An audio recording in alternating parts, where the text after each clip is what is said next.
The Nuremberg Trials, A Role in Early International Law by Lannon.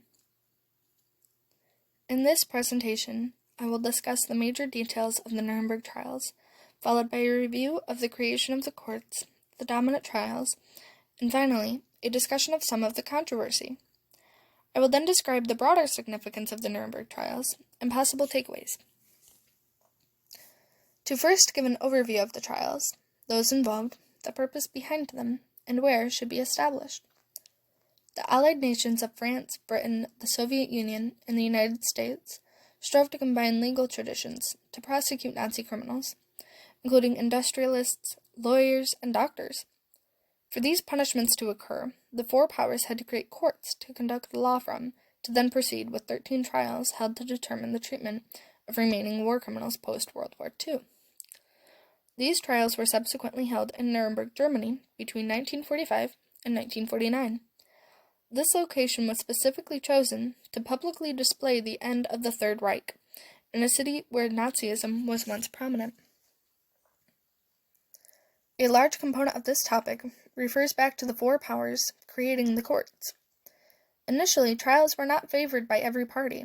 For instance, Joseph Stalin of the Soviet Union, as well as British Prime Minister Winston Churchill, proposed varied suggestions of execution. Once these matters were settled, the London Charter of the International Military Tribunal was signed on August 8, 1945, and created a basis to work from when conducting the trials, including the definitions of three categories of crimes: crimes against peace, war crimes, and crimes against humanity. Moreover, it has been concluded that within the IMT were provisions specifically designed to impact German citizens. In this regard, the Allied powers were concerned that German citizens may still feel an alliance with Nazism, and to repair this issue, they wanted to be sure that German citizens were aware of the trials. With the courts created, trials could begin. The first and most notable of which was the trial of the major war criminals, held from November 20th, 1945, until October 1st, 1946. This trial was considerably the most notable because of the mix of legal traditions involved. Prosecutors and defense attorneys were present as per British and American custom. However, a tribunal was also present, which consisted of a panel of judges, rather than one judge and a jury. While many top Nazi officials, such as Hitler, committed suicide before these trials were even a thought, approximately 200 individuals were tried over a course of 13 cases. After the first case, however, differences caused the Allies to split up, and the U.S. continued on with the trials alone. Two of the following trials that have gained attention include the doctors' trial, which occurred to prosecute the doctors who experimented on prisoners of war without consent, and the judges' trial, which tried Nazi judges that aided in racial purity motives through assisting in eugenics laws. While these trials were held to bring the necessary Nazi war criminals to justice, they were not without controversy. Two of the largest examples of such are ex post facto law and victor's might.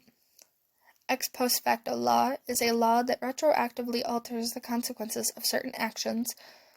In light of the Nuremberg trials, a common defense was to argue that many of the actions committed in World War II were not illegal at the time and were only declared so after, a direct use of ex post facto law. Furthermore, victor's might was described as another controversial act.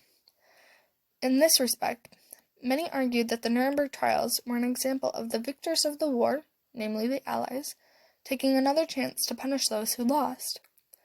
While these common defenses were often used to undermine the credibility of the trials, there are equally valid benefits as well.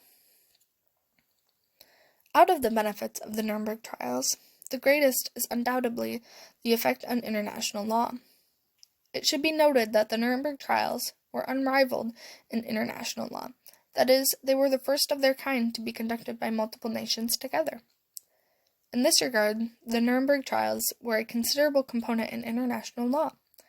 Additionally, while the impact the Nuremberg trials had on Nazism are less noticeable today, they were once a primary source of publicly declaring Nazism to be at fault, which greatly transformed the world post-war.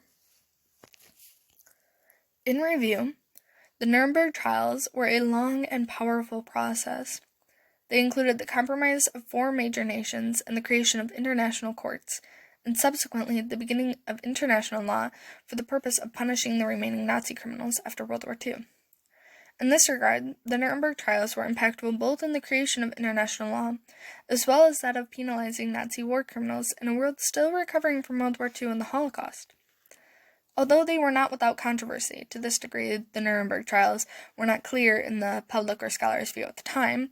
While both sides are crucial, it should be noted that regardless, international politics are forever changed because of these trials. Impressions that this research have made of myself are vast. In many ways, this research opened my eyes to the real challenges the Allied powers faced after World War II was over, the decisions that they had to make, and the compromises involved. Furthermore, after recognizing the work involved in these trials, I questioned the complexity of the arguments at hand, taking into consideration some of the controversy. While Nazism is and should be condemned, I found it interesting some of the logical defenses used, all of which greatly piqued my interest and influenced me to further my research going forward into the post-war world and some of the highly impactful decisions made in these years.